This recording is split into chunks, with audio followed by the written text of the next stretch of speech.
Proper backcountry water filtration is a crucial skill that can make or break any outdoor adventures. A lot of hikers and backpackers will simply get a Sawyer squeeze or a Catadine B free and think nothing else of it, which are not bad at all. Those are fuss-free. I use them on the majority of my trips.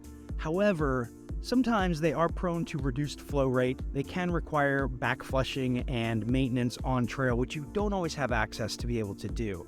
And so I have another system that I use on trips where I think that the water sources might be a little suspect, or if I'm going to be out a little bit longer and can't stand a failure. That system is called Aquamira.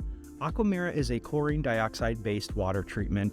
It's highly effective, it's pretty hassle-free, and it leaves no taste in the water. Rather than use the large and bulky bottles that come with the Aquamira, I use a system popularized by Mike Cleland in his ultralight backpacking series. It is a 3-bottle system, and it starts with this black premix bottle. And then I also carry in a snack-size Ziploc container these 2 bottles labeled A and B. Now, I will pre-fill these with the A and B bottles of Aquamira before I leave on my trip, and these will last me about 2 to 2.5 weeks. Now, like any system, there are some cons. This is obviously a pretty small bottle, so you have to make sure not to lose it.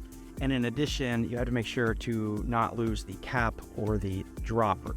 These are key components, and they are obviously small pieces, so you just want to make sure that you stay pretty organized with this. The other thing is, this is sensitive to both heat and sunlight, which is one of the reasons I put it in a black bottle, and then I just keep it in my pocket. If it's particularly hot out, I might bury it deeper in my pack, but I try to keep it in my pocket just so that I can use the system very quickly and effectively and stay on the trail.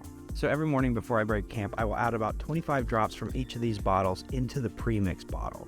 That will usually last me 24 hours, maybe a day and a half if I'm pushing it. But the thing to note is it should be a bright electric yellow when you mix these together. If it is not, then it has probably been compromised, and you're going to want to just toss this out and redo it. But again, I can usually get 24 hours out of about 25 drops each of these. I always try to arrive at a water source with an empty bottle. That's just an ultralight technique so that I'm not carrying extra water, which is one of the heaviest things that we carry on a backpacking trip. Once the water bottle is filled, I retrieve the dropper from my pocket or fanny pack to add the water treatment. Usually I use 7 to 10 drops of the premixed Aquamira in a 1-liter bottle, increasing the amount if the water quality is questionable, such as if it's stagnant or located at a low elevation. Understanding the surrounding area and water sources can assist in determining the right amount to use. After I've added the premixed Aquamira to my bottle, I simply wait while it does its thing. So that's how I use Aquamira on trail. This is not meant to replace any of your filtration systems. This is just another water treatment option so that you, when you're evaluating the needs of your particular trip, this is just another system that you can have in mind.